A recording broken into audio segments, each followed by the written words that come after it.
Bom dia.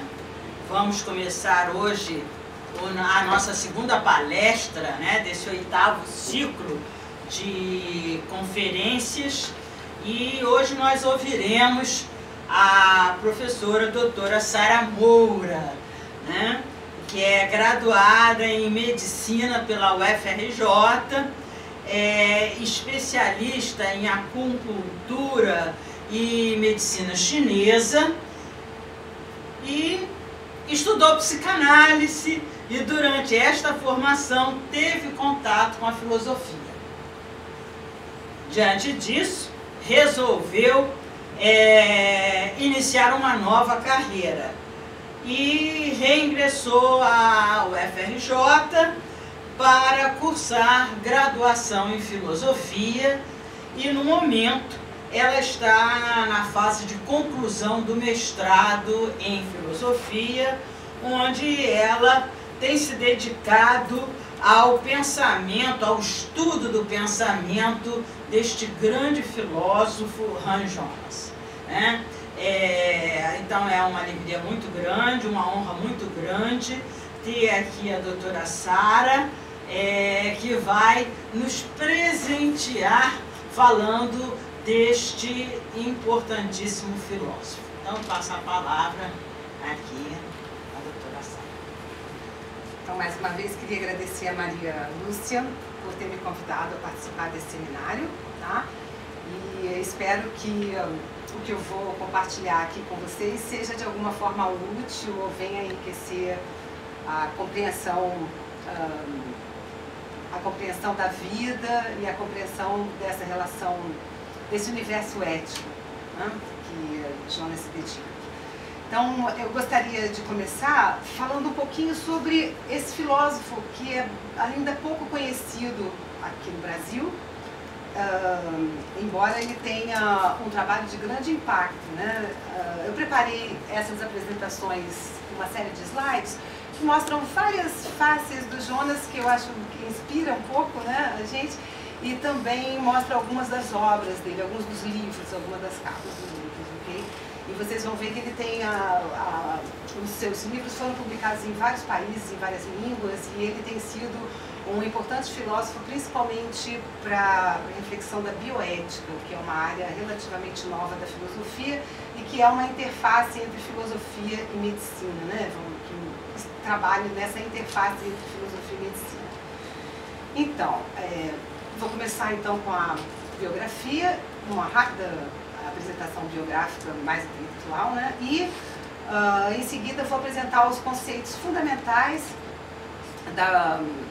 do pensamento do Jonas, que se referem ao princípio vida, que é um estudo metafísico da vida, um estudo filosófico da vida, depois ao princípio responsabilidade, e ambos esses princípios são os fundamentos da sua ética, que ele chamou de ética do futuro, que é uma ética que visa a preservação da vida humana no planeta, né?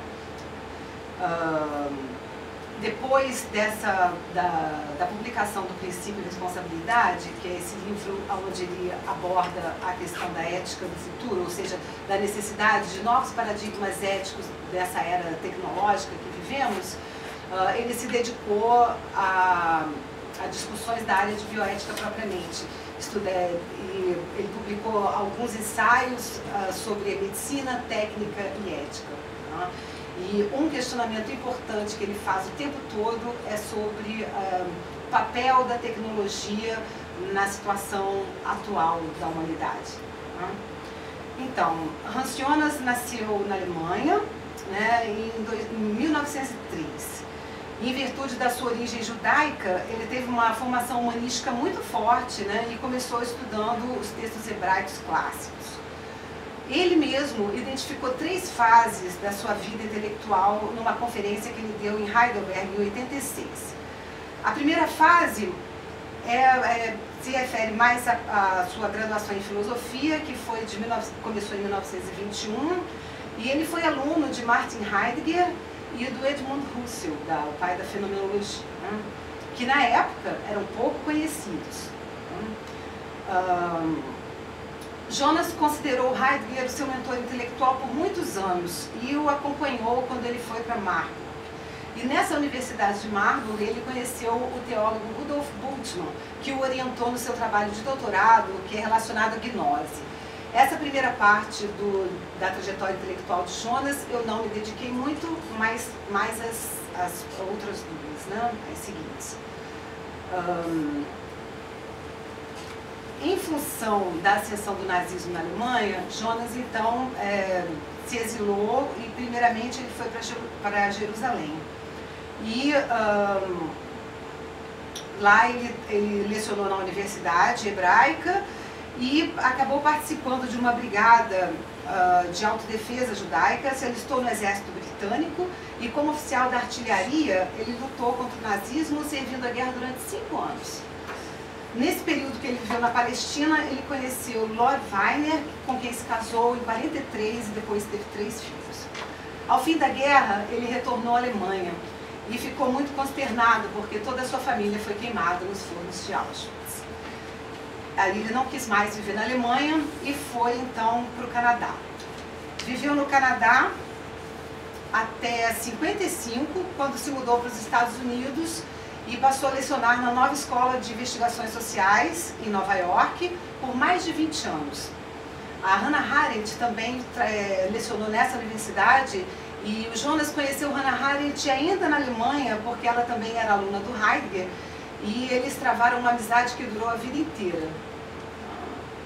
O segundo momento, então, da trajetória intelectual de Jonas é marcado pela publicação do seu livro chamado Princípio Vida. Ele dedicou 15 anos à pesquisa filosófica da biologia. E depois, ele, nesse estudo da vida, ele mostra então o erro que é se isolar o homem da natureza e desvinculá-lo das outras formas de vida. E observava a ética, que uma ética significativa para o nosso tempo deve estar fundada na plenitude do ser, que se dá através da interdependência e da continuidade entre a mente e o corpo e entre o corpo e a natureza. E dessa forma, ele compreende a ética como parte da filosofia da natureza. Ele considera a ética mais como uma função vital do que uma função moral. E o terceiro momento da trajetória intelectual do Jonas é marcado pela publicação da sua obra mais famosa, que é o Princípio e Responsabilidade, um ensaio para uma ética para a civilização tecnológica. Esse livro foi publicado pela primeira vez em 79, na Alemanha, e ele foi um fenômeno de vendas, né? Ele vendeu 200 mil exemplares em 2 anos. Para um livro de filosofia, mesmo na Alemanha, é uma coisa extraordinária. E essa obra trata do tema da ética para além do humano, acolhendo também a natureza e a tecnociência e considerando o fato de que nunca a humanidade teve a sobrevivência tão ameaçada como a partir do desenvolvimento tecnológico, especialmente a partir da segunda metade do século XX. Então, Jonas busca os fundamentos de uma nova ética que toma a responsabilidade pela manutenção da vida para as gerações futuras. Ele faz uma reflexão profundamente crítica sobre a ciência e a tecnologia e afirma a necessidade de uma ação mais humilde e comedida diante do extremo poder transformador da tecnociência. Nesse livro, ele modifica o imperativo kantiano e apresenta um novo paradigma ético, que é constituído de princípios, direitos e deveres, tendo como foco a permanência de uma vida humana autêntica na Terra. Um problema que não existia na época de Kant. Jonas, então, se concentra nesses problemas decorrentes do uso desmedido da tecnologia. Até então, nenhum sistema ontológico ou ético tinha tido essa preocupação com o futuro. O futuro não era ameaçado antes do desenvolvimento tecnológico e da hegemonia da tecnociência. Nos anos seguintes à publicação do Princípio e Responsabilidade e até a sua morte, ele escreveu muitos ensaios, deu muitas conferências, sempre se dedicando à reflexão dos rumos que a humanidade vem tomando com o avanço tecnológico, especialmente no que se refere às novíssimas questões éticas criadas pela medicina contemporânea. E publicou em 87 uma coletânea desses artigos sobre bioética intitulada Medicina, Técnica e Ética. e ele foi um homem ativo até a sua morte em 93 em Nova York.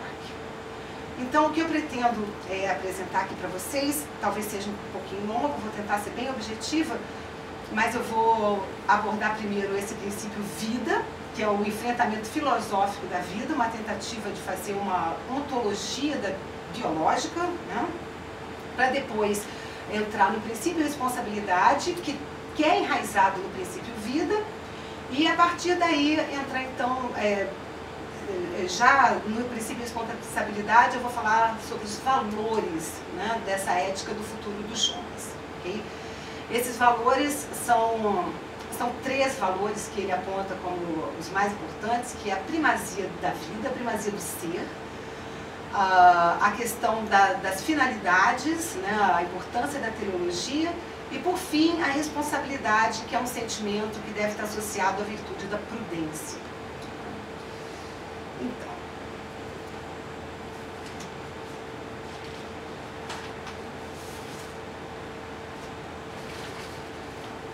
a ontologia ou metafísica, né, o estudo do ser, né, como fundamento da ética, sempre foi o ponto de vista original de toda a filosofia. E para elaborar os seus princípios e a sua ética, Jonas se voltou para as antigas e tradicionais questões metafísicas sobre as relações entre ser e dever, entre causa e finalidade, entre natureza e valor, e buscou enraizar no ser o novo dever do homem. Jonas então partiu dessa análise ontológica da vida, mirando uma ética que não fosse nem fundamentada na autonomia do eu, nem nas necessidades da sociedade e nem numa autoridade divina, mas em uma atribuição objetiva por parte da natureza do todo e em um princípio que possa ser descoberto na natureza própria das coisas, evitando assim qualquer tipo de subjetivismo ou qualquer tipo de relativismo. Ele concluiu que a vida se torna um fundamento metafísico da ética de toda a responsabilidade presente e futura. Então, como já disse, o princípio responsabilidade ele está enraizado nesse princípio vida. Se o espírito está no orgânico desde o início, a liberdade também está. A liberdade designa um modo